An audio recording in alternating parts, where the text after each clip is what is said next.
submarine I have Titanic been. exploration voyage that is missing. They have about, what, a dozen to 20 hours worth of oxygen left if they're still alive. Yeah. Can you imagine being down there if that's where they are? If they're one of the theories is that they're trapped in the wreckage, they got too close down there waiting to be rescued. They're not going to be rescued at that stage because you're waiting for the Coast Guard to show up.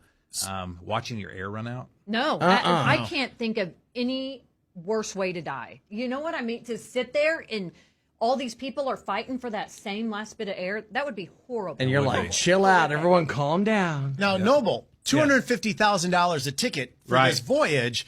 I mean, obviously, these are very, very wealthy people. They are. Okay, you're the personal injury lawyer who these families come to. And actually, if you're listening, no, we won't do that right now. But I mean, let's talk about the legalities and liability. I'm sure they sign a waiver and everything, but yeah, and there's a TikTok, and certainly you don't want to go to TikTok for your legal advice. Oh, but you there's don't? one where they interviewed the guy who created this sub.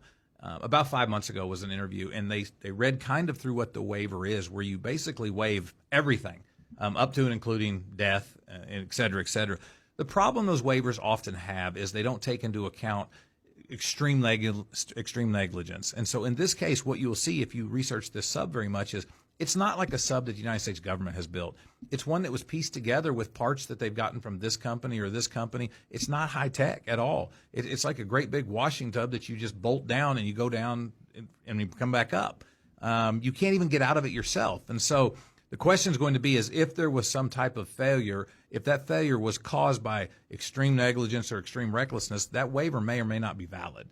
But what you have when you have extremely wealthy people is that they don't need that kind of money anyway. A billionaire gets killed. Okay, does he have a massive, massive claim? Yes. Well, let's say a jury gives $1 billion. Where are you going to collect it?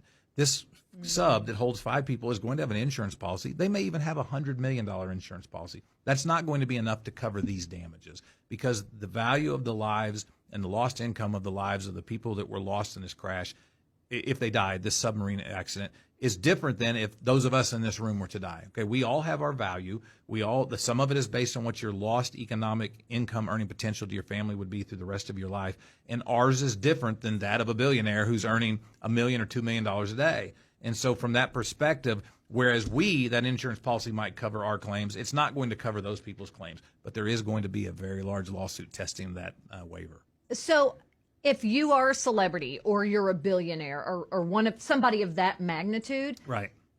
Should you be taking those risks knowing that whatever that insurance policy brings up is not going to equal anything to the amount of your life? Well, I don't know that as a billionaire, if you're going to restrict what you do in your life based on whether, if you were to be killed or died, whether the company that would be responsible, if they're responsible, has an adequate insurance policy. When you're talking about sophisticated people that have a lot of money, they have very good estate planning. This guy, this billionaire, for tax purposes, probably has $100, $200, $300 million life insurance policy to help offset some of the taxes at the time of his death. The life insurance policy that will pay will be more than he could have ever collected from this death case. Now, in everyday life, having that type of lawsuit is very important. I represent people all the time the families of people who somebody's killed, and he was their breadwinner, or she was their breadwinner, and replacing that income is crucial to that family. That won't be the case in a situation of billionaires or multimillionaires.